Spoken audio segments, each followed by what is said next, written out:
Grayson Report. Happy Halloween. How is everyone doing? What is up? That is weird. This doesn't want to go up. What is up, Tammy, Wendy, Lisa Boo, Heather, whatever, Carol, Bernadette? Glad you made it home safely. Shiloh Toto, what is up? Chris Barber, how's it going? We'll wait a few minutes for people to trickle in. How is your day going so far?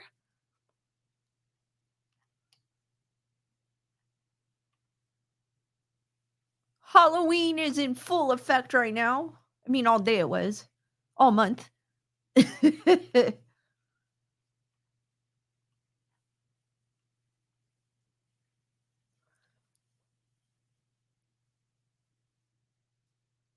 What is up, Wendy? Did anyone do anything interesting today while we wait for people to trickle in?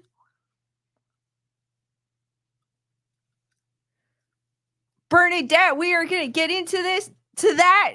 Today we've got a full packed craziness going on. I know I said I would never talk about Diddy, but no, Diddy didn't marry a ghost this time. But a pastor who used to be one of his producers, I believe, had an experience. And we'll get into that. We also have some Conjuring House news. I've got two articles. Thank you, Matthew, for sharing.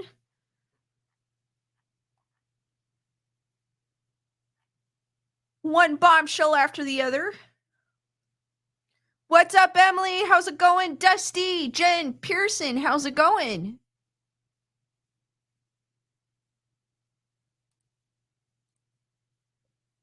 I don't know if you heard while we wait for people to trickle in. The Wayans brothers are coming back. You know what? The funny thing is, I've never seen this. I've never seen their movie or this one, the spoof. The Wayans brothers reunite for a new scary movie with Miramax and Paramount. I think I saw bits and pieces of it, but I never really sat down to watch it. The bits and pieces I did see, it was hilarious. The scary movie reboot that was announced at Cinecom has finally come together, with the franchise architects reuniting for the first time in 18 years for a new original screenplay. The earlier series, a send-up of slashers like Scream and I Know What You Did Last Summer. The new scary movie, they are going to make another, this reminds me, they are going to make another I Know What You Did Last Summer. Another one. And I don't even think the original actors knew that it was going on. That it was a go. The new scary movie will shoot next year for a theatrical release. The Wayans and Rick Alvarez are writing and producing the movie. The scary movie film franchise was developed by Marlon Wayans, Sean Wayans, and Keenan Ivory Wayans. Keenan Ivory Wayans wrote and directed the first two films. Marlon Wayans and Sean Wayans wrote and starred in the first two films. Miramax boss Jonathan Glickman explained, "We are thrilled to reunite Scary Movie with the Wayans brothers, the brilliant creator behind the beloved franchise. The timing is perfect to bring back the series to the big screen, and we're lucky to have Kean, that's like a tongue twister a bit, Marlon, Sean's unique comedic vision, bringing it to audiences around the world. Marlon, Sean, and Kean Wayans told us we couldn't be more excited to be part of the new scary movie and work with each other again. This is a franchise we created more than 20 years ago. We remember people laughing in the aisles and hope to see this happen again. We look forward to working with Jonathan Glickman and his team at the new Miramax to bring these laughs to theaters where they belong. It's a double reunion. The scary movie comedies during the early aughts grossed north of $896 million worldwide. Through 5 movies, Scary Movie, released in 2000, was one of the highest grossing R-rated horror movies of all time back in the day. The film opened at $42.5 million, which was the biggest opening for an R-rated horror movie, and a black director at the time. Scary Movie is part of the Paramount Pictures first look deal with Miramax. Miramax is that studio behind the franchise, and Paramount Pictures is releasing worldwide. Miramax Motion Picture Group President Becky Slovater is overseeing the project for the label.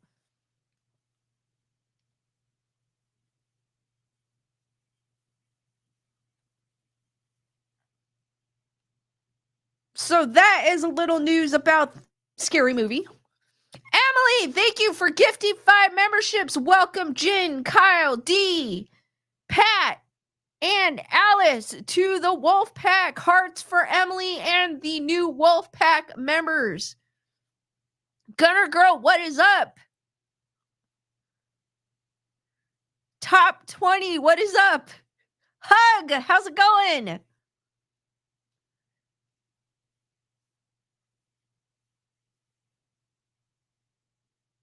Chris goes, the haunted house movie sucked. What is up?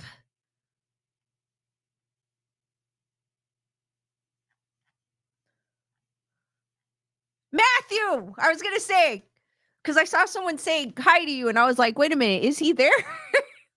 What's up, Brandon? How's it going? Also, too, while we wait for people to trickle in, I thought this story was kind of crazy. It was in the local news. But this article isn't from the local news. It's from because I couldn't find the article I had seen. Same article, but different publication. Kids in this Iowa town will trick or treat on Halloween for the first time since 1938. And no, they do go trick or treating. They just don't go trick or treating on Halloween. This is crazy. Des Moines, Iowa. Children in Des Moines, Iowa will get to go trick or treating on Halloween for the first time since 1938. Some 86 years ago, Iowa's capital city took a different approach to celebrating All Hallows Eve in hopes of reducing vandalism and promoting more wholesome fun for kids.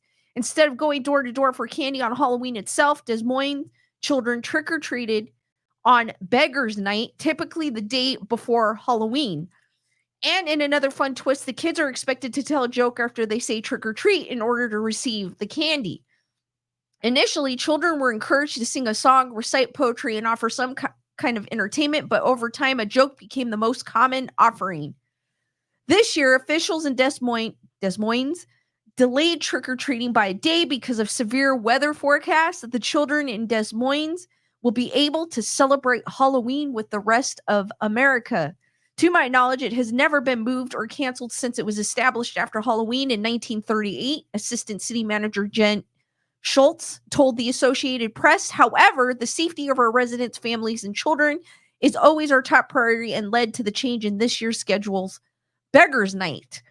Many of Des Moines suburbs also adopted the Beggar's Night tradition and chose to shift the celebration to Halloween this year. That is crazy.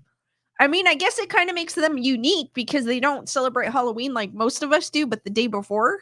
But I guess it's kind of a treat for the kids because they can actually celebrate it on Halloween. But they have to tell a joke. So there's a twist to it. Little different than what we do here.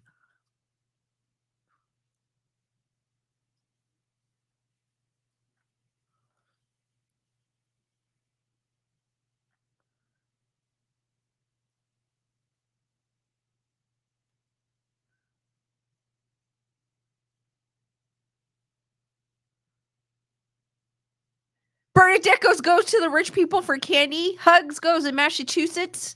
There are some communities that trick or treat on a certain weekend in October. Chris goes, it rained here. I don't know how many kids were out. I hid for trick or treating. Brandon goes, want me to tell you about the story of the original trick or treat poisoning from my mom's hometown? Yes, go for it. That sounds cool.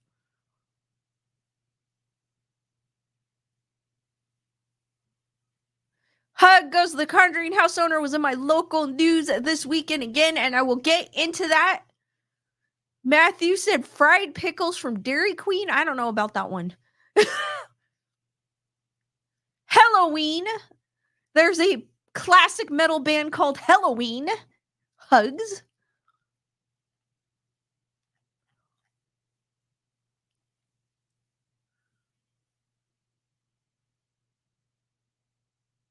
Hugs also drove by the Lizzie Borden Bed and Breakfast. Very quiet at 7 p.m. Pretty cool. Chris goes, I just can't afford candy. I did see in the news earlier this month that they were anticipating people not buying candy because of inflation. Like they're going to go for different choices, like the cheaper choices this year.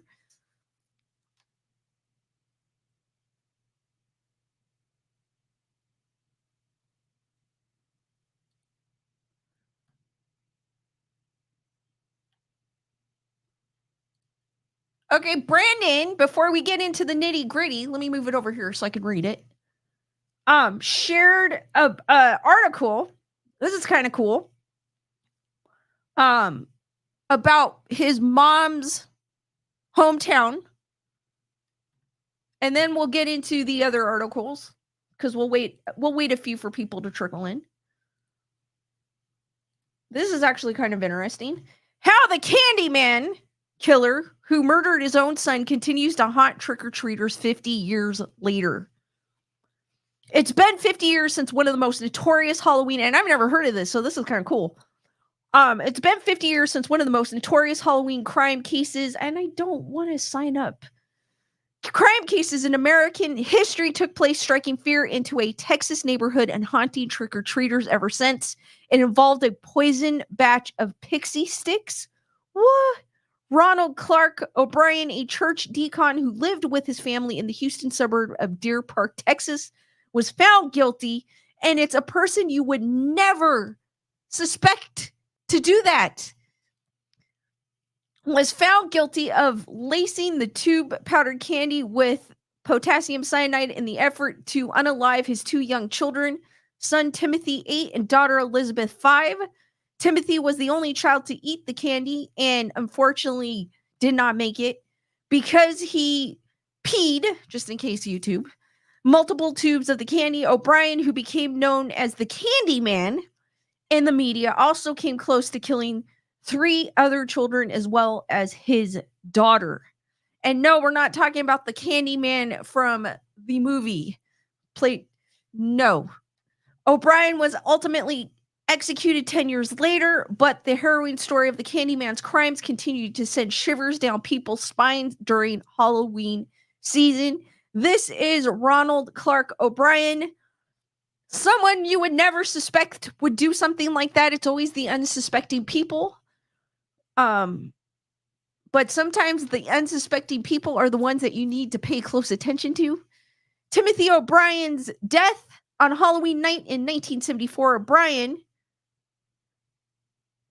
cut open 5 21-inch pixie sticks tubes. It's going to make me not want pixie sticks anymore. And replaced the top few inches with C before giving the candy to his 2 children and 3 of their friends who they were trick-or-treating with around the family neighborhood. The Associated Press reported at the time, O'Brien helped his son Timothy open the candy tube, and the young boy complained that the candy tasted bitter. According to Vice, the deacon grabbed his son a glass of Kool-Aid to wash the bitter taste out of his mouth and then put his son to bed, according to the outlet. The Austin American-Statesman, this is sad. The Austin American-Statesman reported that Timothy almost immediately began veeing and then began to convulse. Less than an hour later, Timothy was gone. That guy needs to burn in hell. I don't know how anyone could do that to their own children. The other 4 children and other children. The other 4 children include O'Brien's daughter, Elizabeth, didn't eat the candy and survived the potential attempt. Why Ronald Clark O'Brien did it? Yes, why did he do it? He is a deacon of the church for...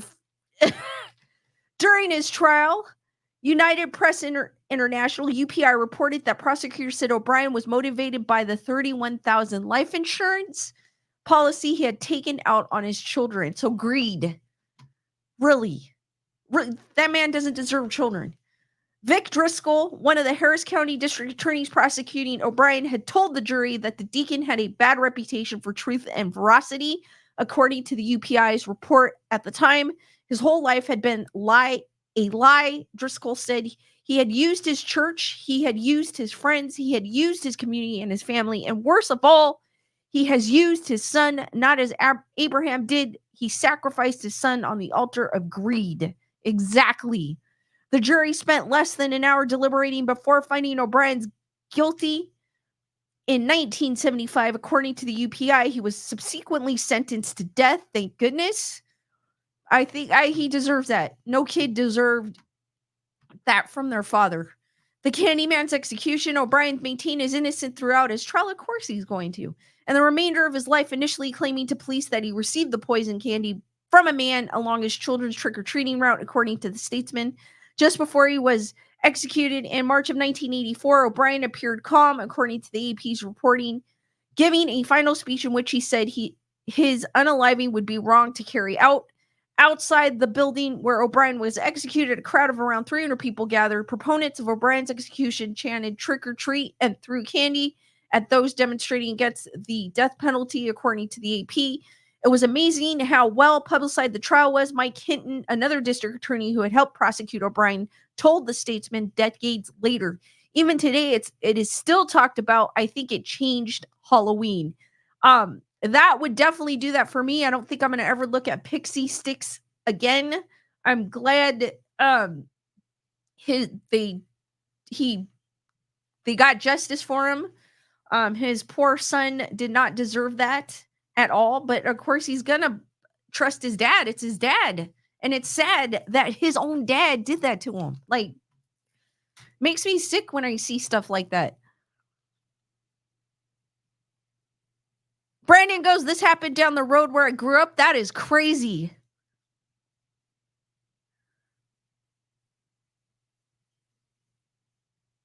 Hug goes, I'm in the hood in Fall River, Massachusetts. We had one trick-or-treater, my 3-year-old grandson. That is cute, though.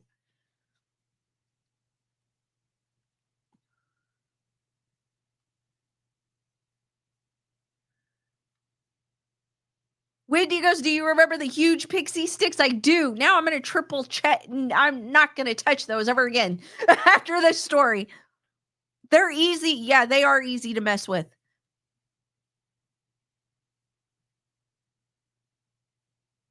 Hugs go, I dressed up like Chucky. I had a one-piece outfit. The hood was the red hair and it zips over my face. Oh, cool.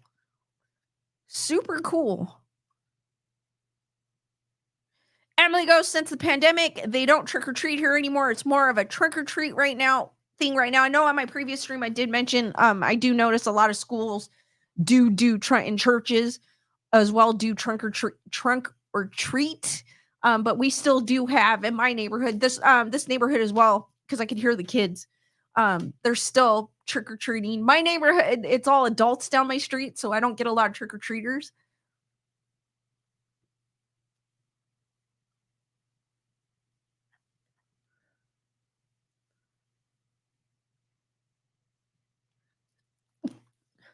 Brandon goes, growing up out here, we always checked the candy when we got home because of that incident. Project Metal Music, up, what is up? I think we did that too, even though we didn't have an incident like you did, Brandon, but because there was, I think, here, I don't know when it was, but there was, it was kind of the same thing but it's not what happened in that story. It was more like the D word. They would lace the candy with the D word, and or they would find the razor bees in candy bars. I think they found that one day. So from that day on, they had always had the parents check the candy. So it's kind of the same same concept, Brandon, that you kind of went through, but we did the same here too as well. And I'm pretty sure they still do that even today.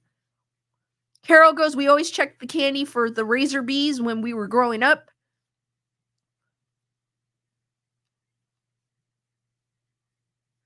Wendy goes, I always inspected, threw away the cess and kept the rhesus. Like if a candy looked like it was all messed up, I would throw it away type of thing, or it looked open, I wouldn't eat it type of thing.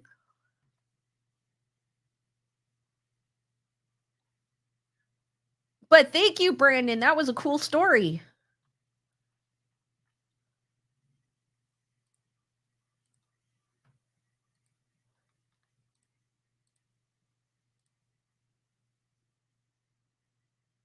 Heather Salvatore, what is up? I got my mom, my aunt, and the neighbor that has attached herself to my mom. If you want to know what Ellen, my friend that sees colors for people, let me know. Okay, cool.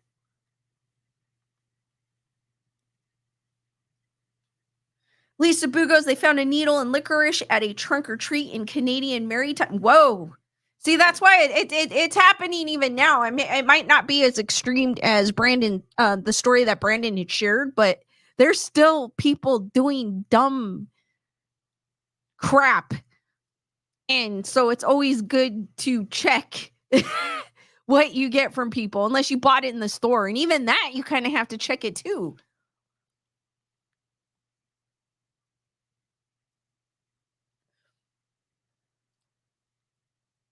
No.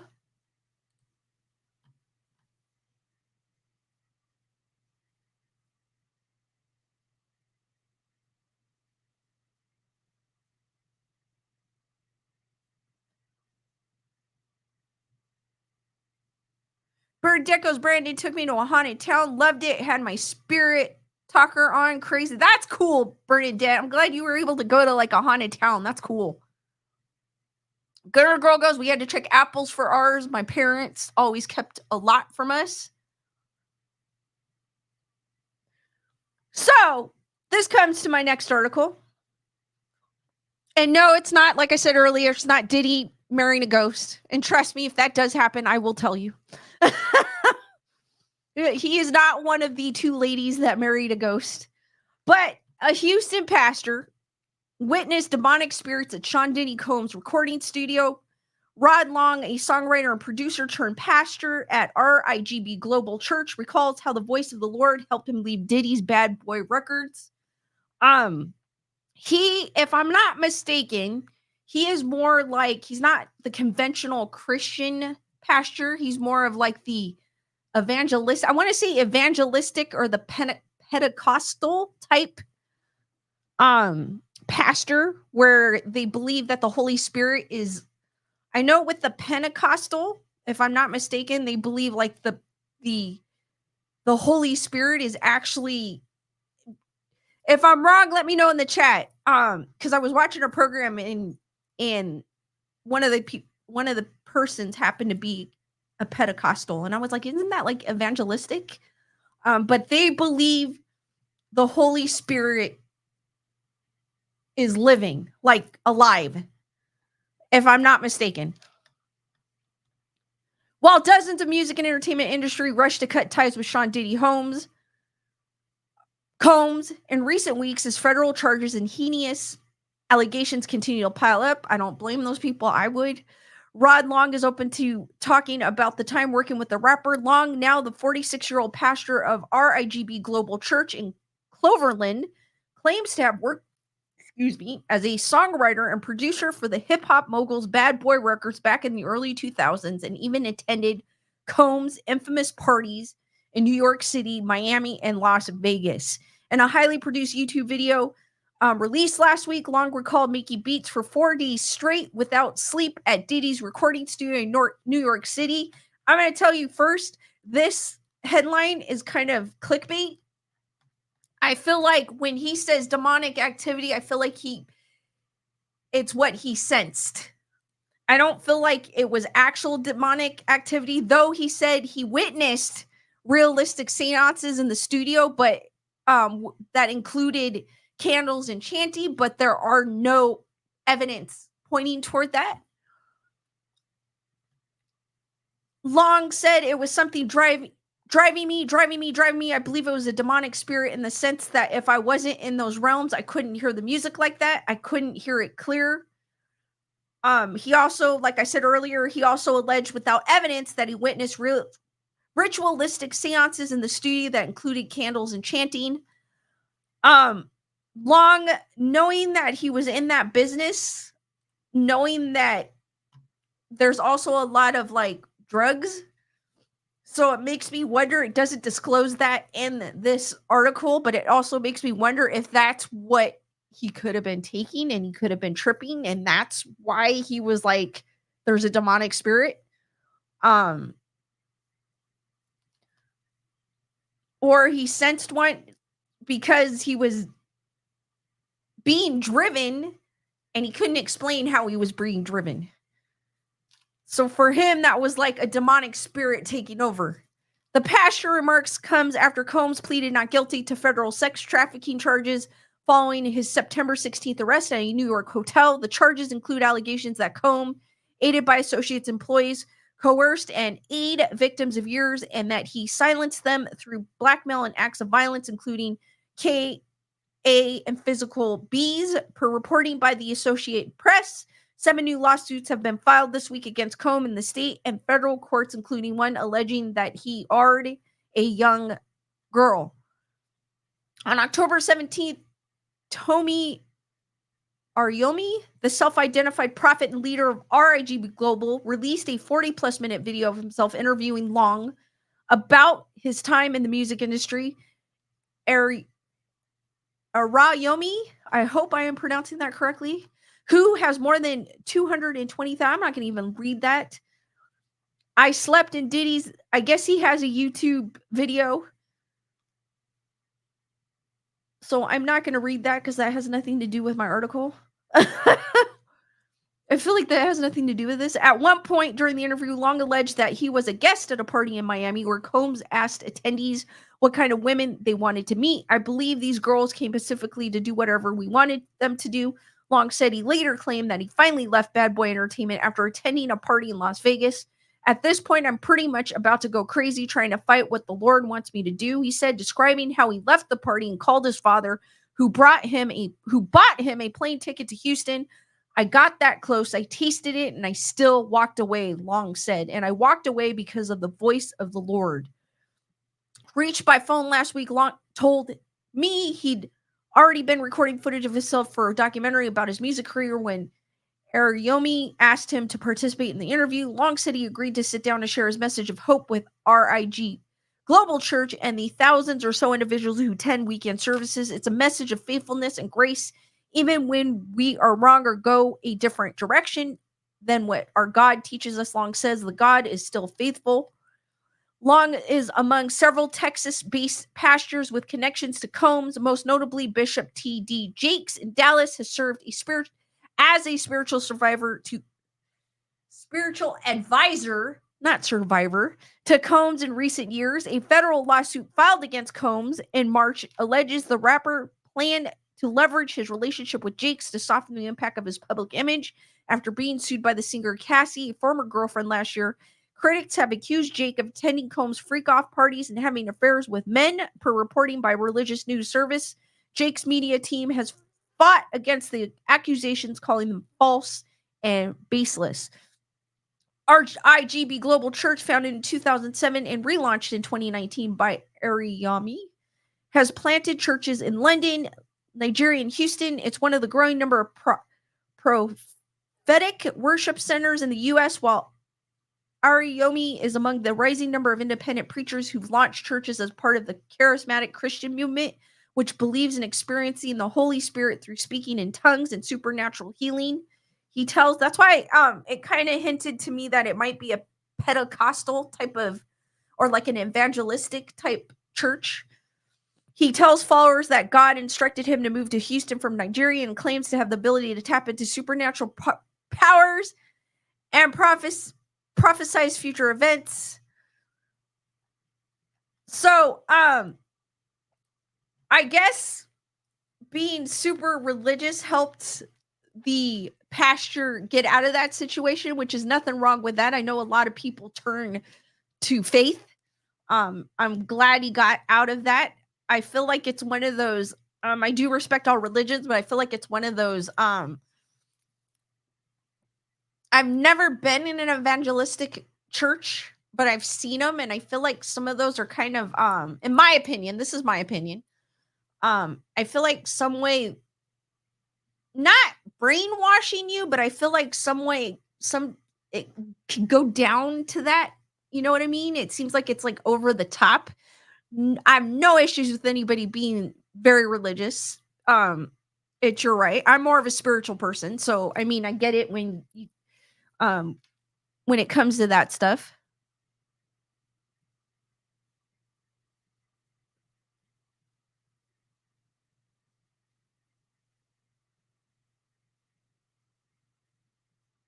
But I'm glad he got out of.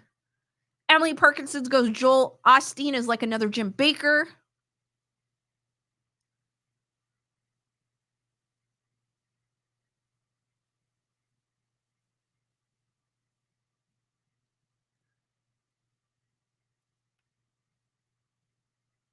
Brandon goes, televangelist. There's that too. I'm sure there's like a bunch of names for it.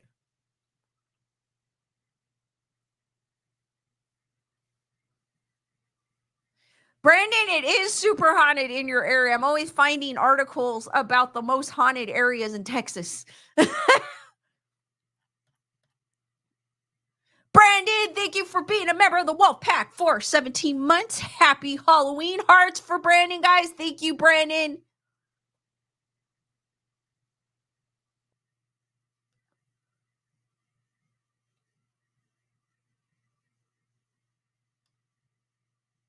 Jennifer Marie, what is up?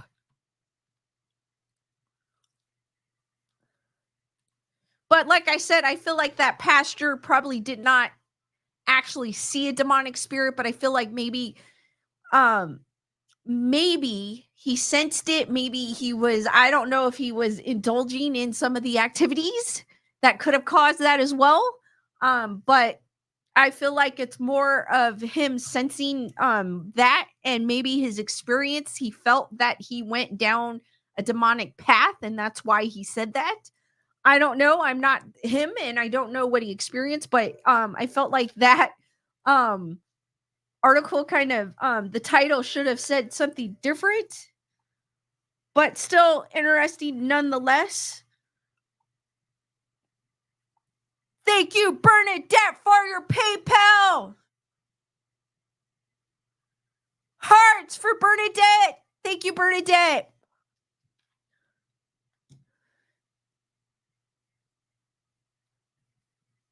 So that gets into my next story. I have two. Thank you, Matthew. I have two stories. So I'm going to start off with the first one, not the big banger. But are you kidding me? It's making me pay. I hate when I get articles like that. Let me see if I can find it somewhere else. Give me a second, guys. I hate when that...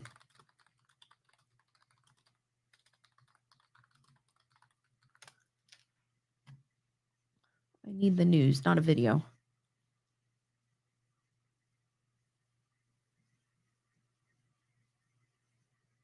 Oh, that's old. Well, there was an article. It's not letting me pull it up. Maybe it'll let me pull it up on my phone. That irritates me. It let me pull it up earlier. I hate when they do that. They let you see it once and then it disappears. Then you get it and you're like, "Oh, this is a great article." And then it's super annoying. Let me see if I can find it.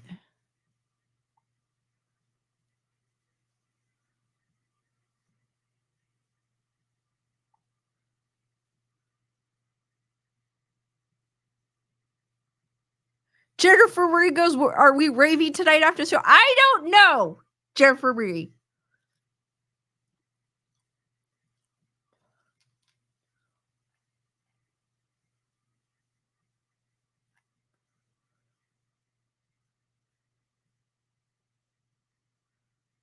Give me a second, guys.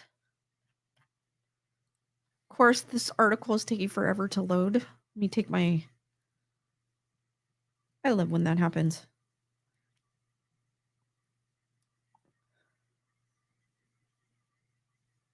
Can I read it? Can I read it? Yes! All right, I'm going to read it. Unfortunately, I can't share you because it won't, but I could see it. Oh, I shared the wrong thing. I shared my links. You got to see my links for a bit. Oh my God, Lisa. The Conjuring House in danger of losing license to be open to the public as a business. Burville, after its owner had twice been committed for psychiatric care at 2 area hospitals, the Conjuring House is in danger of losing its license to operate as a business. The century-old farmhouse where the Perrin family said they were tormented by a malicious spirit in the 70s, a story that inspired the 2013 horror movie The Conjuring, which also makes the house popular, has been owned since May 22 by former May of 2022 by former Boston real estate developer Jacqueline Nunez. She has opened it as an attraction, offering tours, overnight stays, camping on the property, among other events. The previous owner, I don't think she had like the previous owners didn't have the camping as far as I know, but they did have let people go in and check the place out. This year, Nunez told the Providence Journal that she has been in dispute with former employees of the Conjuring House. She also said she's been committed overnight to a psych ward at Landmark Medical Center in July, and for more than a week to a psych ward at Fatima Hospital in September. Will the Conjuring House have its business license revoked? On Wednesday, Nunez was notified via the town's online, and this article, this one's kind of old because this came out October 25th. On Wednesday, Nunez was notified via the town's online licensing system that Police Chief Colonel Stephen J. Lynch had marked as not approved some of the information she had submitted to renew the entertainment license that allowed her to operate the Conjuring House as a business. Based on submissions I found to be inappropriate, I rejected it, Lynch told the Journal Friday, declining to give details about what she had submitted on forms that asked for information about ownership of the business and the property, information about liability insurance, and information to be used in a criminal background check. The Journal had submitted a public records request with the town clerk's office for a copy of the information Nunez submitted. When asked whether his concerns about what Nunez had submitted were related to her commitments to Landmark and to Fatima, Lynch said, I believe the behaviors that landed her at those hospitals are consistent with her submissions that she made with her application. Have the police been called to the Conjuring House? Lynch said that other than 2 times when his officers escorted healthcare workers to the house, the police have not been called there to deal with any problems this year. The Conjuring House license expires at the end of November. Businesses in Burrville face a November 1st deadline to submit their application for review by town officials, including the police chief, the fire marshal, and the business inspector. The license process isn't over for her, Lynch said, adding that she can correct any deficiency on her application before the town council meets November 18th to decide licensing renewals. Asked whether she intends to update her application, Nunez told the Journal, I am not naming Burrville on my insurance. I will indemnify them from any liability. So that is the first thing. We do know, if you guys are new to the story, I'm pretty sure most of you know what it is, but I'll give like an abridged. Jacqueline Nunez, the owner of the Conjuring House, at the beginning of the summer, I think it was, accused one of her employees for stealing from the gift shop, which was David Denzeru, from stealing money from the gift shop because the ghost of John Arnold, who passed away in the 1800s, told her. Ryan then went on Facebook because he felt like he had nothing. He had to get it out. He also has a case against her. That, look, I didn't get paid. I left a good job. I think he was a paramedic, if I'm not mistaken. Please correct me if I'm wrong. And he left to become like a general manager of the Conjuring House. She did not pay him. Said that most transactions are card or digital. I believe he said. I know he said there's rarely any cash transactions, which nowadays I rarely carry cash, so it makes sense. He says that it's a secure. The gift shop is super secure. There's cameras, including sound. So he has taken her to court. She's also harassed Jason Hawes from Ghost Hunters, sending him threatening texts, accusing him of an attempt on her when she damn well knew it was a customer that had paid for a tour, like a night tour, and she let him in the gate, and she went on Facebook saying this and this and this. Jason Hawes, I know you did this. I know Jason Hawes goes on a lot on his YouTube or Facebook. I know she's also harassing his daughter and her fiance, Cody and Satori. They had equipment in the barn that was set ablaze or caught on fire, not set ablaze, but caught on fire. And they're waiting for retribution for that as well. She's also sending PayPals to the original owners because I guess everyone's blocked her because they don't want to listen to that craziness. I don't blame them. I would have done the same thing. I guess there's still people working for her because Bernadette came on the last time. I believe she said there are people working for her, like two, that are brave enough to work for her. Maybe they know her personally. Maybe they're friends of hers, because honestly, I would not feel safe around her. But it sounds like she said crazy things maybe in her license renewal, because the gentleman in the article kind of hinted at that. I am not sure.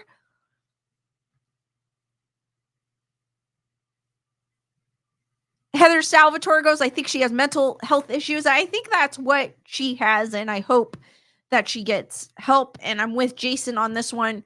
I do hope she does get help to boycott. There's a lot of other paranormal channels on here on YouTube that are also promoting the boycott the Conjuring House. And I agree, because if you go there and give her money, I mean, obviously she might not get a business license renewal, so it may not be a business no longer.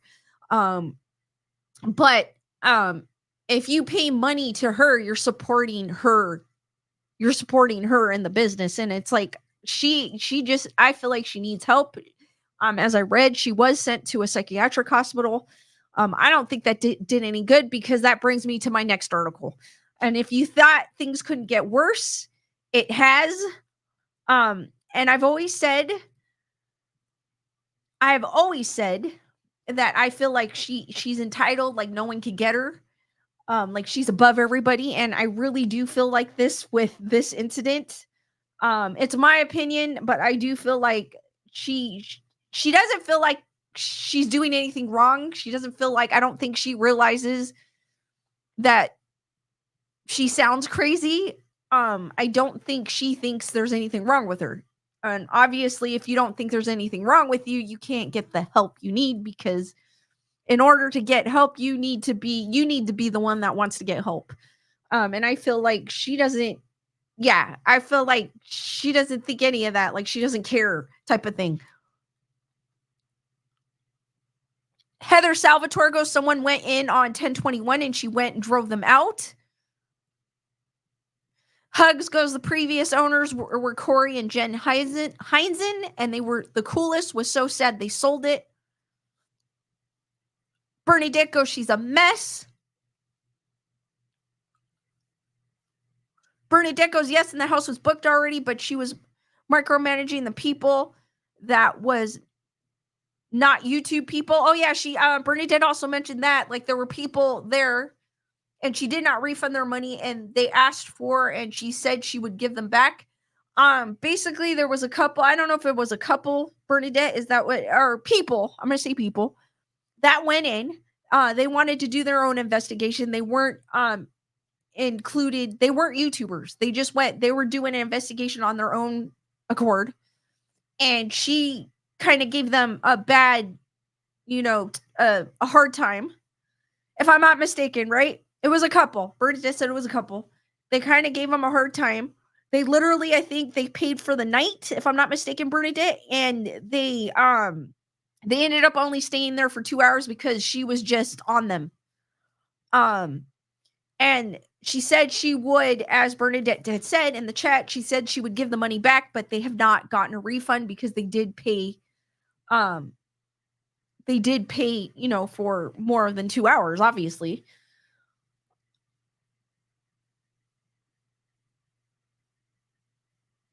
Hugs, I did report about that on a previous stream. The Bathsheba's headstone was restored and put back in place recently. I visited her a while back, as well as her property. I did mention that too, Hugs, on an stream a while back when I saw Jason posted on his Facebook page.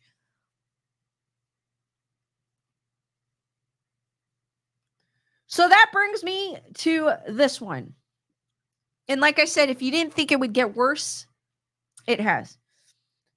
So, Conjuring House owner charged with DUI after police pursuit. And yes, you heard right.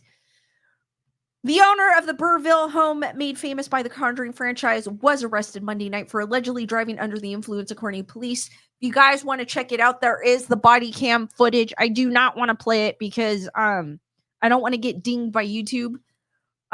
Or someone who owns that video that may come after me, because there are dicks out there. Because if you do play a video on YouTube, it does flag the person that posted the video that you're using it. Jacqueline Nunez pleaded not guilty Tuesday to charges of driving under the influence of liquor and eluding law enforcement in a high-speed pursuit. She was released on $2,000 personal recognizance pending her next court date, which is scheduled for November 12th. A police report obtained by 12 News states officers were initially called to Chapel Street for reports of erratic driver. Police spotted a white Lexus stopped near the intersection of Hill and West Roads. The driver, later identified by police as Nunez, sped off as the officers were approaching her vehicle. Nunez led the officers on a brief pursuit through town, during which she kept randomly swerving and rapidly accelerating, according to the police report. She eventually stopped in front of a home on Wallem Lake Road. If you've ever seen, and I've witnessed this, it's kind of scary. If you've ever seen a drunk driver on the road, and I've seen them a couple times on the freeway, they literally, and I saw one that was really bad, and I've seen some that are minute. What they do is they slam on their brakes and they speed up, slam on their brakes, speed up. And mind you, there's no traffic at all, because this is like 12 at night on a weekday when I was driving. Sometimes when I see these, they speed up, they're in and out of their lane. But the most common thing is when you're drunk like that, you cannot tell what speed you're going. So I always see the speeding, then slamming on the brakes, the speeding, the slamming on the brakes. And you're like, what the hell is going on? They can't stay in their lane. I've seen the classic where they're going all the way over here. I saw a car like that. A different occasion. A car going all the way over into the next lane. Oh, shit, I'm in that lane. Let's come over here. Goes all the way this way. Oh, crap. Okay, I'm good now. Goes way over there. Or they forget to turn their lights on. A lot of times people get caught because they forget to turn their lights on. But it's scary when you see that happening. Police said the officers drew their department-issued pew-pews and approached Nunez's vehicle to execute what the report describes as a high-risk traffic stop. Nunez, who was gripping the steering wheel, started mumbling at the officers and asked them what's wrong. Before being handcuffed and placed in the back of the cruiser, the report continues. The officer reported smelling the overwhelming odor of an alcoholic beverage emitting from her breath and noticed that her eyes were bloodshot, watery, and glassy. Police also said Nunez was unsteady on her feet and required assistance getting out of the car. Nunez was not only mumbling and not making coherent sentences while speaking with the officer, she also identified herself as the owner of the Conjuring House, according to police. The report states that Nunez underwent a series of field sobriety tests during which she refused to listen and laughed at the officers. Nunez allegedly told police, "You're boring me," in the middle of the first test, and yes, she did say that. According to the police report, Nunez also insulted the officer several times while being processed and attempted to rip up a form she was asked to fill out. That's why I feel like even before this incident, I always felt like she's entitled and she's above everybody. And this definitely proves this to be that is exactly kind of who she is, or what I think she is. In addition to the charges, Nunez was issued citation for refusing to submit to a chemical test, speeding, driving with an expired registration. Mind you, this woman owns the Conjuring House. She has a property management company. So how is her damn registration expired? Holy crap. I always make sure my registration is paid for, even if that's like my main concern. I always make sure the bills get paid. Leaving the lane of travel and not obeying stop signs. In a statement to 12 Nunez claimed she was treated horribly by the officers. "My life has been hijacked," Nunez said, adding that she was not drunk and didn't stop because she was terrified of what the police would do to her. "I'm not a criminal. I've never been arrested," she said, "but I was shackled by my ankles for hours to bed." Nunez also accused the officers of never asking her to take a breathalyzer test. I think they did, because refusing to take a chemical test, isn't that kind of similar to a breathalyzer test? Or that's what I got out of that. This comes after Burville Police Chief Stephen Lynch rejected Nunez's application to review, which I had said in the previous article, her entertainment license for the Conjuring House, which was first reported by the Providence Journal. Nunez's entertainment license, which allows her to host guests for tours and overnight visit, is slated to expire in November. 12 News asked Lynch why he rejected Nunez's application renewal, to which he replied, I found that her submissions last week for her license was inappropriate. I am now wondering what she put in that application. Nunez, who bought the historic farmhouse 2 years ago for roughly $1.5 million, which was well over the asking price. I believe the Heinzens were asking for 1.2, if I'm not mistaken. If I am, please let me know in the chat. Has been under intense scrutiny in recent months. It all started back in August when a former employee claimed he was fired by Nunez after she accused him of stealing money. Brian Denzeru said Nunez told him the spirit of John Arnold, who owned the home with his wife Abigail in the 1800s, is the one who warned her of the supposed theft. Denzeru has since filed a complaint against Nunez and the RI Department of Labor and Training. Nunez is also accused of withholding an insurance payout for 2 other former employees after the barn next to the Conjuring House, which was filled with their possessions, caught fire. Additionally, the star of the hit TV show Ghost Hunters, Jason Hawes, claims Nunez is harassing him with false accusations that he was trespassing on her property. So this woman just needs to stop, and she needs to stop playing. I don't know. She just needs to stop and get help.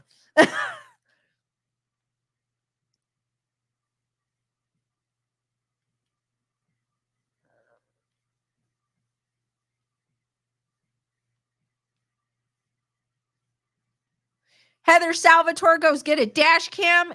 Exactly. I know a lot of the newer cars now have dash cams. Mine unfortunately doesn't.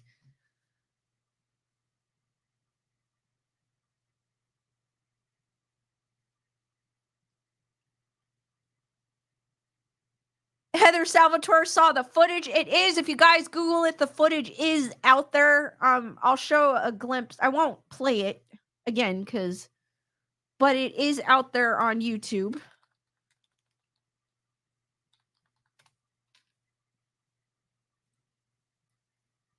But if you search YouTube, I'm sure.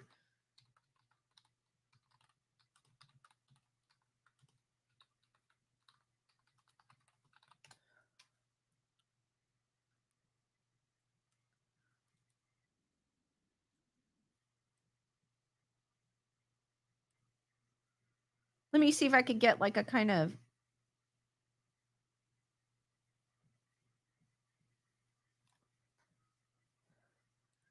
I'll kind of show it to you guys. I won't play it. Oh, you know what? Even if I show it to you, it'll flag them. But if you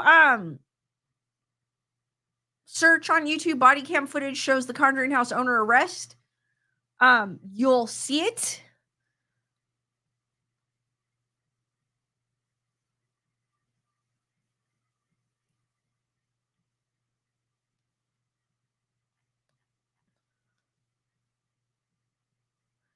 Heather Salvador goes 150 for the front and back dash cam. Unfortunately, I can't really have a back one. I have a hatchback.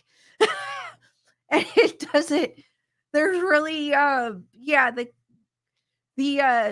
placing the wires is going to be interesting in my car.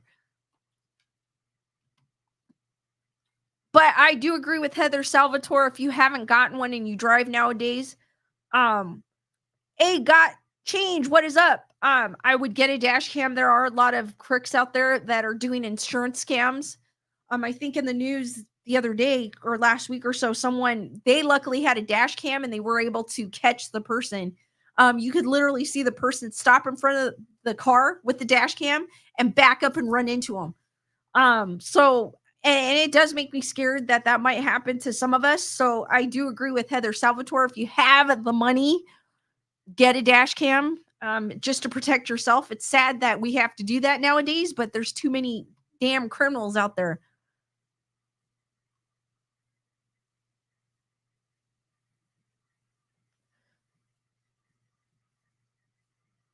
Hugs goes, one of my visits to the Conjuring House, I assisted with a photo shoot for metal band Okami. The battery in New Drone mysteriously drained to zero. percent during our 30-minute commute. Wow. Gunner Girl goes, people are breaking into cars very easy. That too. A lot of that is happening here. Well, the town I live in, there's always, and they leave stuff in their car. I don't know how many times those posts go up and people have said, do not leave valuables in the car. Do not leave your doors unlocked. And how many times people have posted and said, my work truck got broken into. I had left it open and my wallet was right there and they took it. And they took some of the stuff out of my work truck.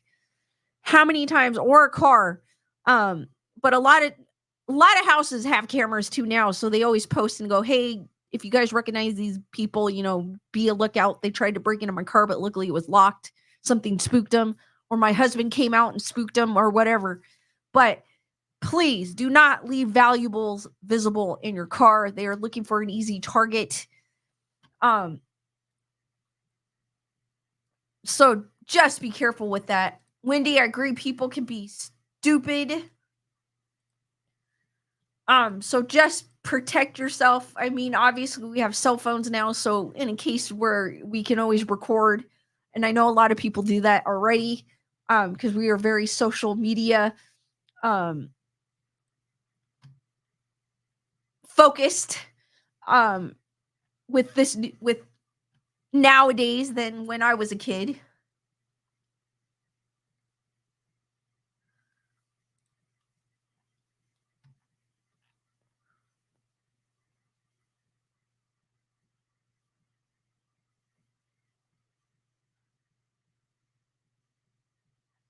Hold on, let me see. Let me look through. You know what? I'll go to this one.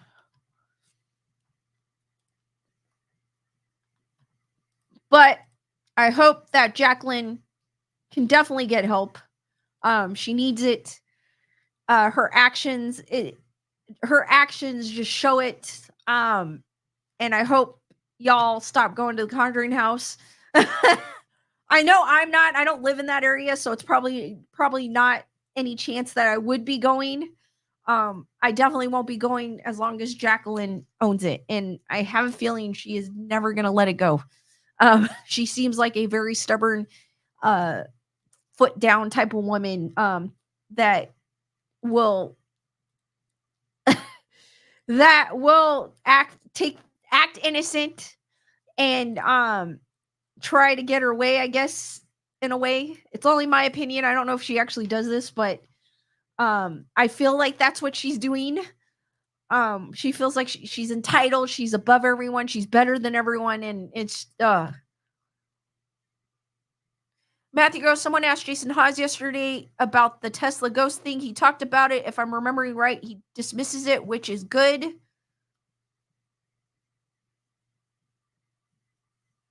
Heather Salvatore goes, the dash cameras have your speed and other stuff. It can save your butt, like the boy in Colorado and Mr. Peacock. Wendy goes, I love the country life. I know in some ways it's better, Wendy. Jennifer Burry goes, I was grilling burgers when cops rolled up. Pew pews drawn and made everyone get down. Effing burn. What? Really? What the hell, Jennifer Murray? I'd be so mad. I would be so mad. Carol goes, refusing a breathalyzer test is an automatic driver's license suspension. Shamanistic Unicorn Tam, what is up? Jennifer has a comment before that. Hold on. Did I miss it? I think I missed it. Jennifer Murray. Unless it's way up there.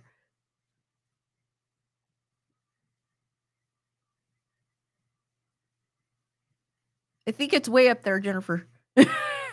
Unless I read it already. I must have read it.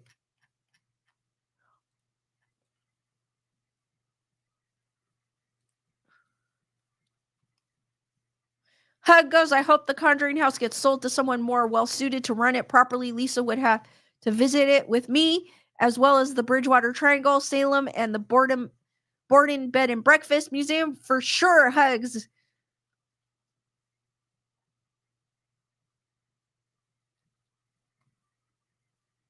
But I am not going unless they change owners.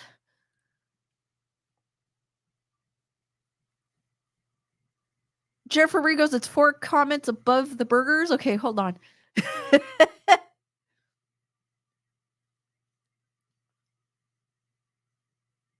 I don't see it. I literally don't see it.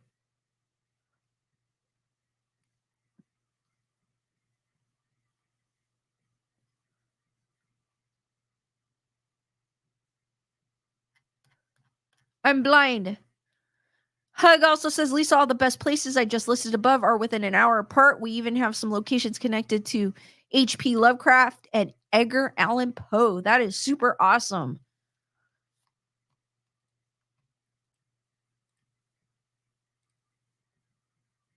All right, guys, I've got some spooky military ghost stories to share.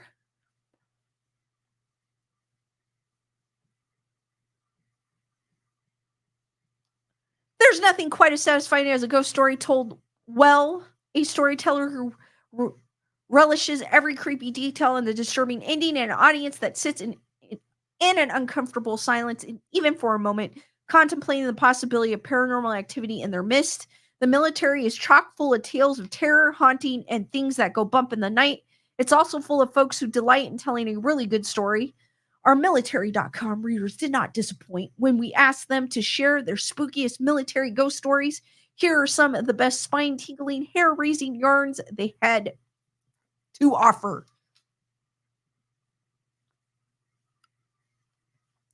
The Vandenberg Vision. I was stationed at Vandenberg Air Force Base in California in 1971. Most barracks were relics of World War II, wooden structures from the Camp Cook era. There were a few rooms that no one dared to occupy. The security police barracks had one such room.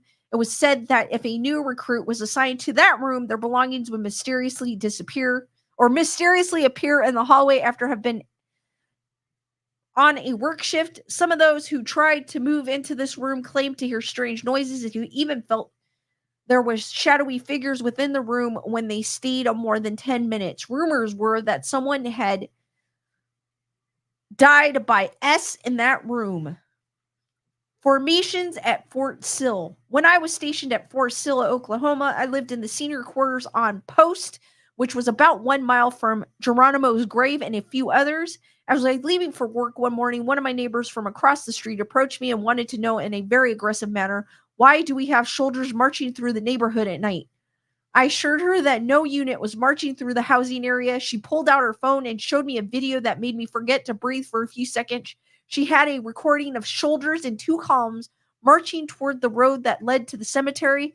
I realized that the uniforms were unlike anything I had ever seen outside of a museum. I requested that she send me this video, but her husband deleted it and told her to never speak of the incident. He later came to my resident and requested that I forget about the whole thing because he was a first lieutenant trying to get a position on command staff and didn't want the extra attention.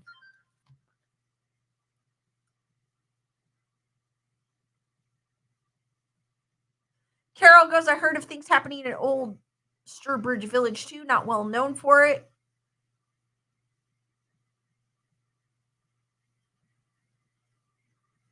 Hug goes, I know that. I'm hoping they change owners mostly so you will visit. The news of her arrest may be more hopeful.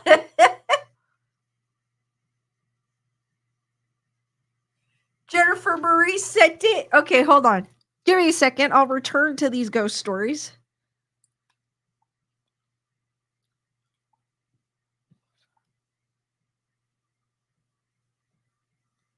That is weird because it's not showing on my end, but she has a screenshot of it. This is weird, Jennifer Marie. An old neighbor of mine was arrested for taking a police badge and a police pew pew out of an Anaheim PD cruiser that was left unlocked and windowed down. What the hell? That is crazy.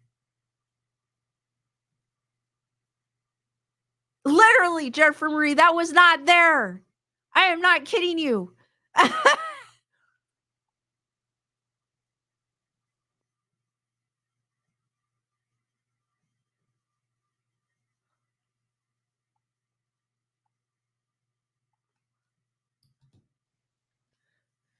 Jennifer Marie goes, that's why the cops rolled up and made me burn. Ah. darn stupid person. That's annoying. Power from the great beyond. I was a KC-135 navigator in the Air Force during the Cold War. One day we got an alert to report to our aircraft. As we opened the door to the cockpit, the auxiliary power unit started up all by itself. There are several procedures required to start the APU, so that this spooked the whole crew. After serving more than 19 years, I still have never run across anyone else who had the same experience. Even the aircraft manufacturer couldn't give me an explanation as to how or why the APU started up all by itself. The stagecoach specter. During the 1700s, a stagecoach traveling from Yorktown, Virginia to Williamsburg, Virginia was attacked by Native Americans in the middle of the night. It drove across the Fell Gates crossing while on fire. Now it makes the same route in the afterlife and scares the crap out of Marines on patrol. The apparition at Atlas. When I worked on C-141s at Atlas Air Force Base in Oklahoma, we had a plane that was rumored to be haunted by an airman who was crushed to D in the T-tail. I pulled in front of the plane at 2 a.m. one morning. It was completely dark. I wondered where the crew chief was because a flight was scheduled for the morning. I sat on the flight deck reviewing the aircraft forms when I heard the very distinct sound of combat boots walking from the back of the cargo bay to the front. Thinking I had caught the crew chief sleeping, I switched off my flashlight and stood at the top of the flight deck stairs, listening to every step, waiting for him to get to the front of the plane. When I thought he was a few feet away, I turned on my flashlight and jumped into the cargo bay, ready to say, "Gotcha." There was nobody there, and I felt a cold chill go through me.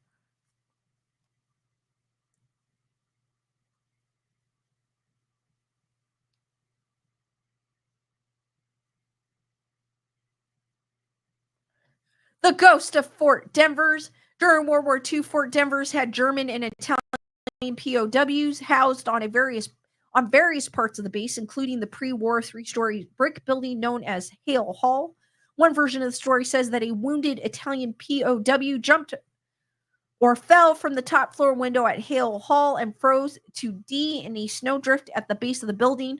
A second version says a German POW aged himself in the upper part of the building. By the 60s, the building was in use as a training facility for the Army Security Agency, as it housed top security military intelligence materials. It had MPs inside on 24/7 duty. George was reportedly seen various times by MPs, mostly at night on the upper floor. One night, a new MP was on duty and making his rounds on the upper floor. He spotted an individual in a secure area and ordered the intruder to halt. When the intruder continued walking, the MP fired his pew-pew. Although the MP had a clear line of fire, the intruder continued to walk right through the wall.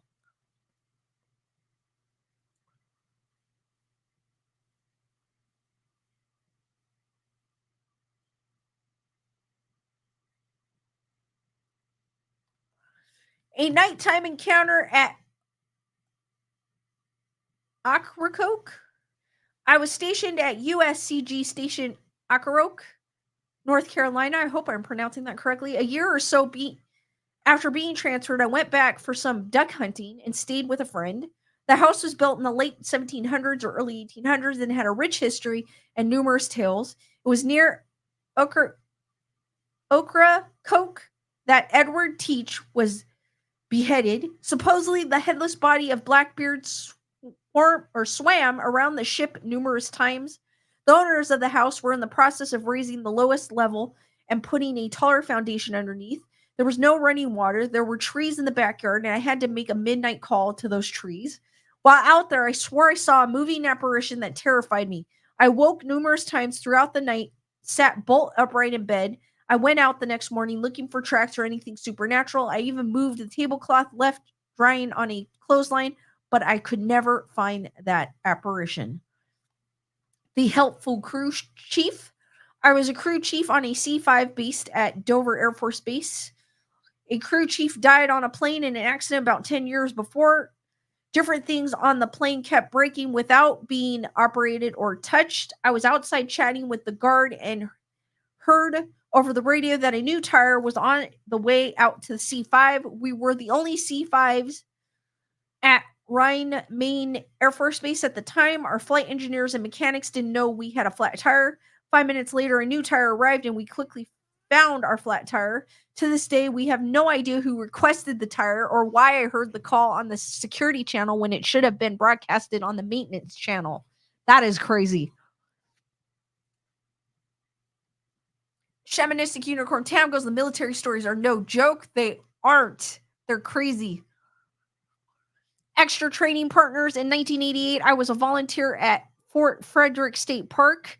While we did living history reenactments of the French and Indian War, during a nighttime training exercise for fun, we played a war game. The idea was to do tactical movements in the fields and woods around the only original stone fort from the period in the U.S. During the night's activities, several of us witnessed figures in colonial uniforms carrying 18th century flintlocks across an open field, heading away from the fort and going toward the Potomac River. No one could identify who those figures were. We discussed possible explanations and nothing seemed to explain their presence. The only logical explanation was we'd witnessed ghostly apparitions. Those were pretty cool stories for this Halloween night. Let me see if I can conjure up some other ones.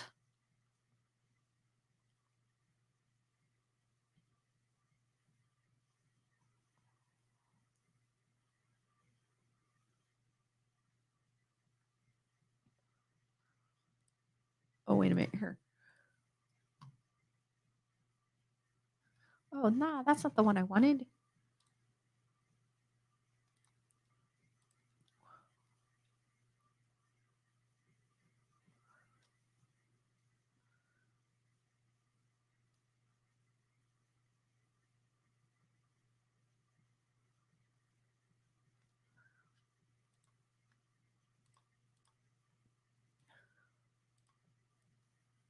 All right, we got Tampa's haunted history, 8 ghost stories to tell before Halloween. Today, actually, this article came out before Halloween.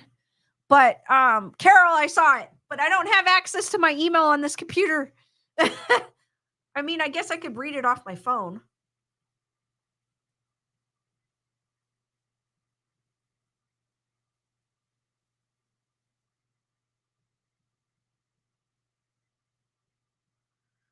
Oh, there wasn't a link, Carol.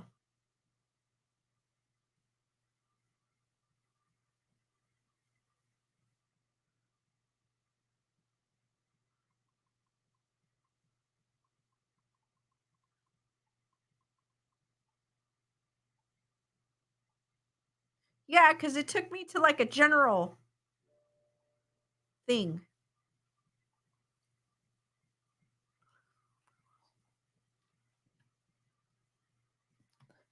So although this October may have been scary for a lot of Tampa Bay residents, there are still lots of haunts and tales to talk about this spooky season. I'm sure you've heard a story or two about our local haunted places, especially since on almost any given night in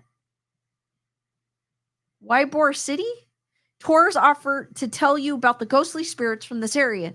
These ghosts tend to become more active this time of year as the tales of their haunts are reported. You see, Tampa Bay has its share of ghostly tales, and not just during the holiday time. The city of Tampa was called the damnedest city this side of hell, but that was more because of rum runners and bootleggers than it was for other spirits. Some of these haunted locations are rated among the best in the country, so your thrill seekers and ghosts can start planning your spooky adventures right here. Ybor City, I hope I am pronouncing that correctly, is a historic downtown Tampa neighborhood founded in the late 1800s by cigar manufacturers. Today, there are shops and nightclubs lining the brick streets, but there's still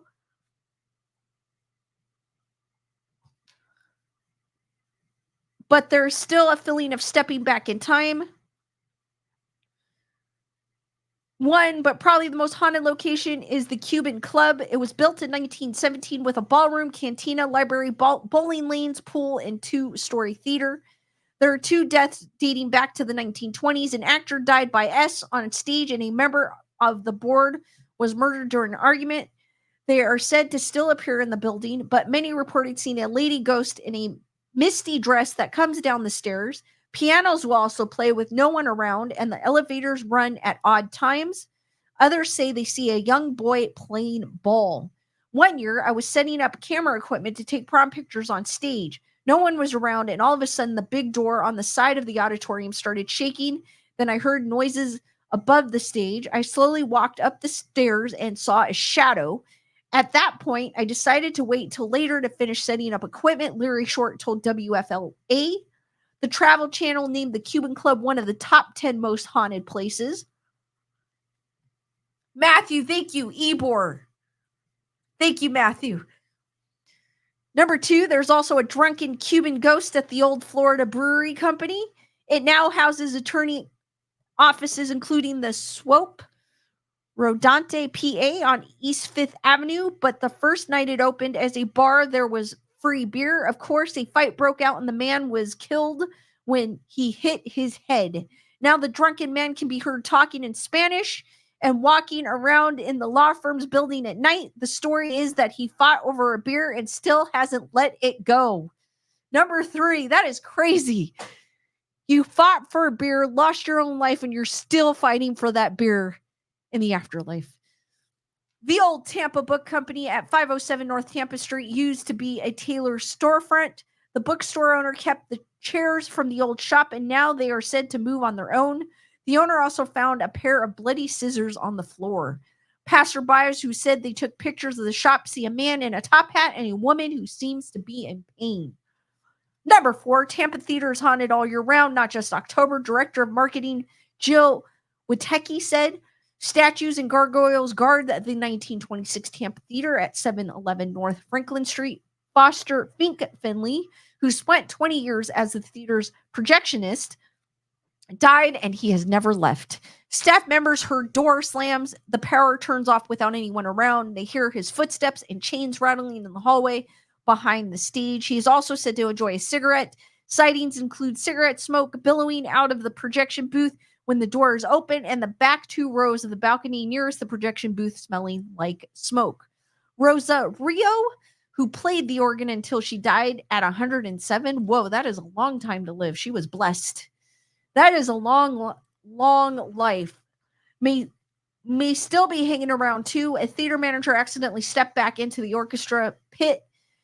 She should have fallen directly on top of the organ, but the manager said that Rosa guided her fall so as to not damage the instrument. Some still hear organ music and believe Rosa continues to play today. People in the lobby have heard keys rattling up here like someone is trying to find the right key to fit into the lock, said Witecki. One of the most intriguing haunts, however, is contained to a single seat, number 308, where a man has been seen wearing a fedora. I've always questioned the validity of that story until we had some of our paranormal investigators come in and spend some time in the area of the building, and they captured all kinds of interesting things. Both video and audio led us to believe there is someone in seat 308, said Witecki. Number 5, Plant Hall at the University of Tampa at 401 West Kennedy used to be the 500-room Tampa Bay Hotel. It was built by railroad tycoon Henry Plant in 1891 to accommodate passengers traveling to South Florida. Theodore Roosevelt, the Queen of England, and Babe Ruth stayed there. The hotel operated until 1930. The building is still open and safe, but UT students have reported seeing an apparition from the window outside. The servants are said to haunt the science wing. A ghost known as the Brown Man, at least it's not a lady in white, who is said to have glowing red eyes, haunts Plant Hall. Some say it is Henry Plant himself wearing his brown suit and his long white hair. Word is that if anyone acknowledges his presence, he'll rush up to their face and then disappear. Professors and staff say they avoid making eye contact with him. There have also been visions of a tall gentleman in bib overalls and work boots pushing a janitor cart through the museum hallways, and students are reported to hear someone joining them in a classroom, an open door, the sound of footsteps in the room, and someone sitting down only to turn around to find no one is there. The University of Tampa is now considered one of the most haunted campuses in the country.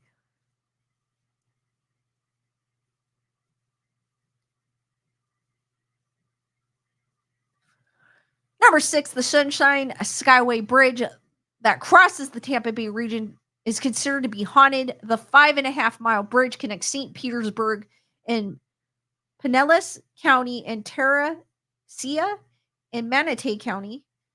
The current bridge was dedicated on February 7th in 1987. This is said bridge.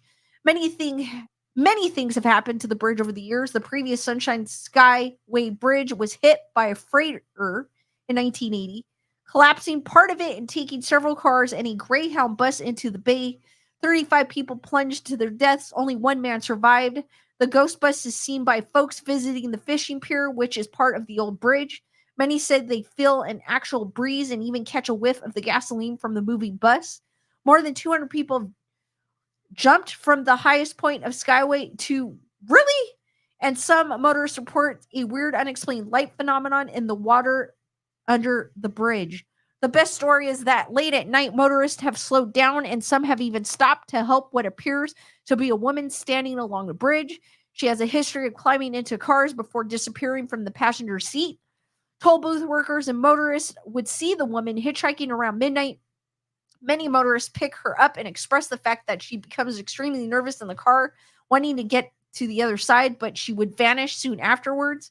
The most haunted hotel in Tampa Bay has to be the Don Caesar Hotel, built in 1921, located at 3400 Gulf Boulevard at St. Pete's Beach.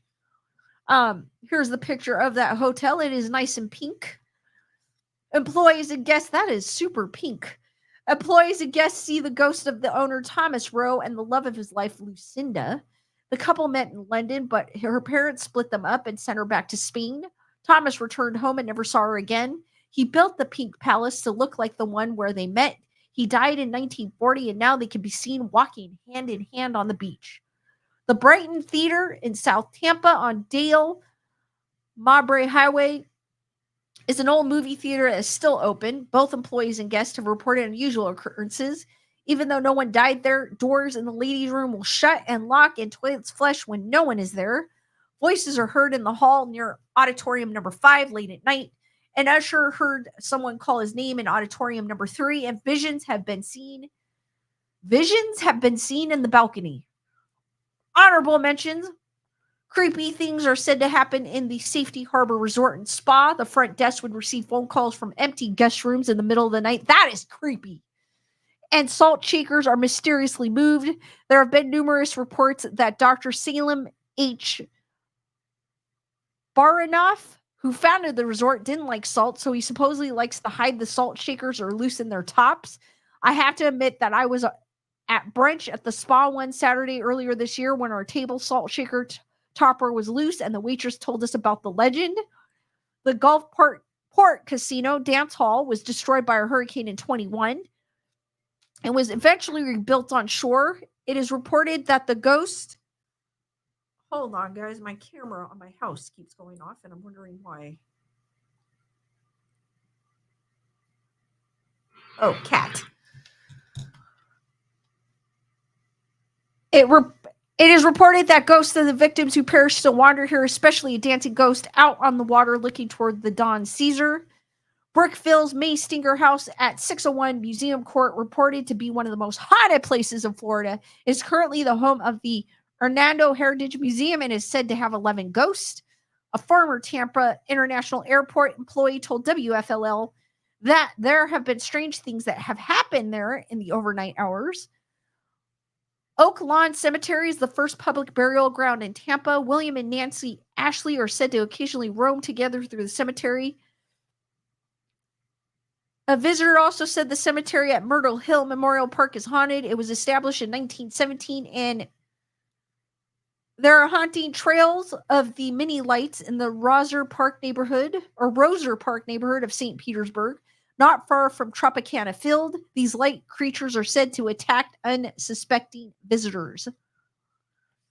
Most haunted in Florida. I thought they already said the most haunted. The state of Florida doesn't only have Florida man stories. It also has its share of ghost stories. In fact, the St. Augustine Lighthouse is said to be the 5th most haunted hotspot in the world. According to Planet Cruise and TripAdvisor data, the lighthouse showed up in haunted searches 165 times. The story goes that the 4 daughters of Hezekiah Pitti, who managed the lighthouse in the 1800s, what a name, were playing with a friend when they fell into the water, with 4 of them drowning. Since then, they've been reported sightings of young ghostly girls and sounds of footsteps and giggling, Planet Cruise reported. So those are the haunted ghost stories or areas of Tampa.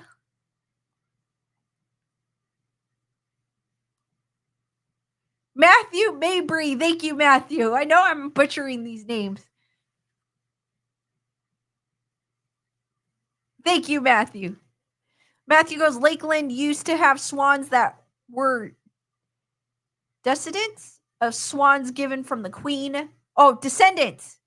Oh my God, I can't read today. They had to take them somewhere safe. If I can remember, some idiots. Ah, that sucks.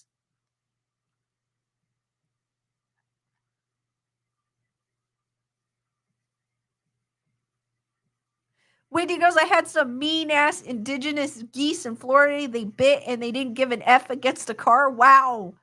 That is crazy. And that was just Tampa, guys. All right, guys. I'm going to open it up for questions. If you guys have any questions, feel free to ask. I'll give you a few minutes. I forgot to say at the beginning, Skeledeck is somewhere in this background. Just remind me. I already know. I was going to say just remind me and I'll reveal his location, but I'm giving you a few minutes to obviously look for him. I do hide him every stream. It doesn't matter what studio I'm in. If you're not familiar with who's what or what Skeledeck is, he is in my upper left-hand corner, could be your upper right-hand corner. That is what he looks like, and I hide him in the background in whatever studio I'm in, if I remember to bring him, and I did remember to bring him this time.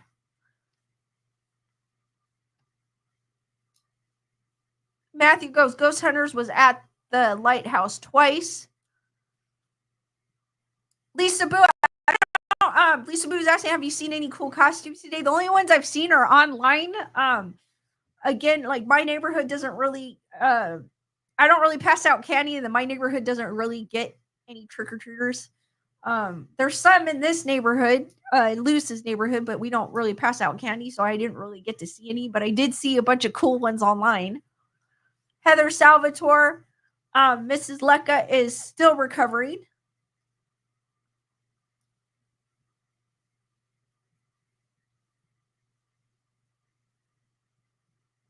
Wendy has been watching Destination of the Dam. I liked it. If you guys want to see Destination of the Dam, it is on Max. Gunner Girl goes, are you watching any horror movies tonight? I may. Actually, Gunner Girl. I just haven't decided which one yet. Are any of you guys watching any horror movies tonight? To commence with the Halloween activities.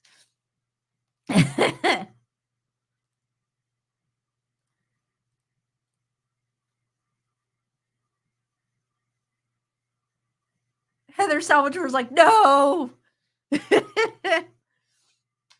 I may. I haven't decided which one, though.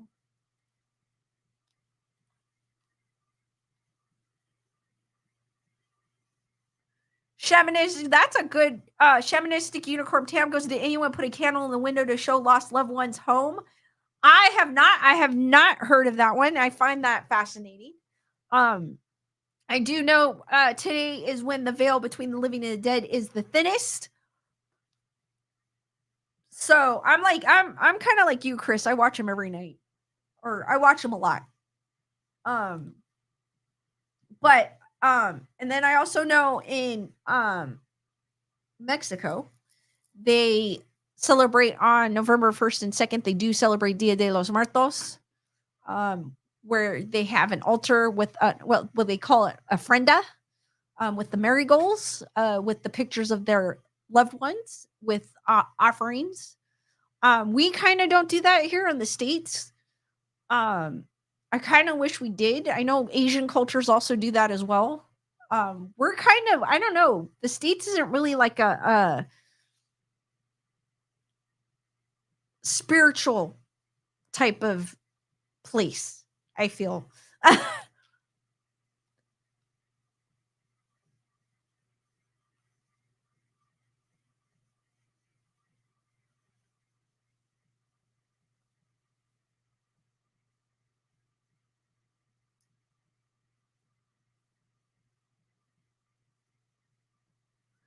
Shamanistic Unicorn Tam is going to watch Halloween Adult Swim cartoons. Heather Salvatore found Destination of the Dam. I think you're talking about Destination of the Dam. Again, sorry for Heather Salvatore. Sorry for the passing of your dad. Sorry for your loss, Heather.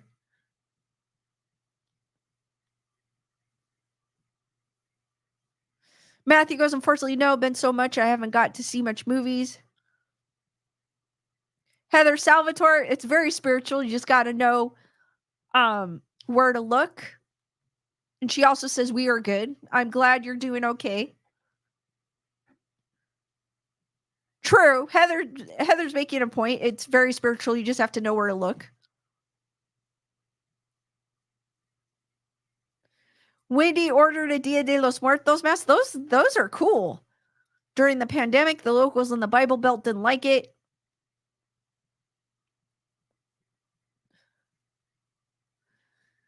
Kara, all right, guys. Skeleduck. Before I get into Skeleduck, is hold on. That's better. Skeleduck is paying his respects to Judith Myers. So he is right next to Judith Myers' headstone. That is where he is. He is where my finger. He is pretty much kind of, I mean, in the middle toward the left-hand side, or in the middle toward the right-hand side, probably for you guys. I might be the opposite to you. But there he is. He is paying his respect this Halloween night to Judith Myers. Skeleduck is on a grave situation. Exactly.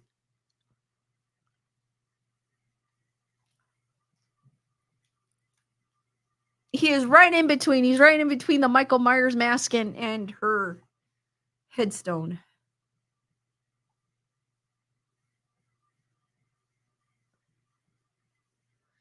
All right, guys.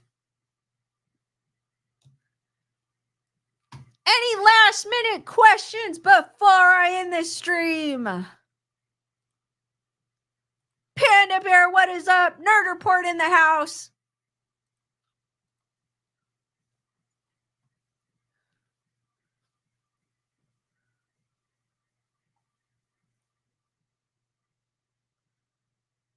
Wendy goes, always keep it spooky. That's right. In fact, I have my Halloween VHS tape shirt. Thank you, Lisa Boo. I appreciate that. Heather Salvatore is asking, when are you coming to Massachusetts? It's going to be a while. Because me and planes, I don't like planes. But one of these years. One of these years, Heather. I will get her, girl. All right, if we don't have any more last minute questions, I am going to end the stream here. Thank you for joining me on this edition of Grayson Report. I will see you on the next one, which will be Saturday at 7 p.m. Pacific Standard Time, 10 p.m. Eastern Standard Time.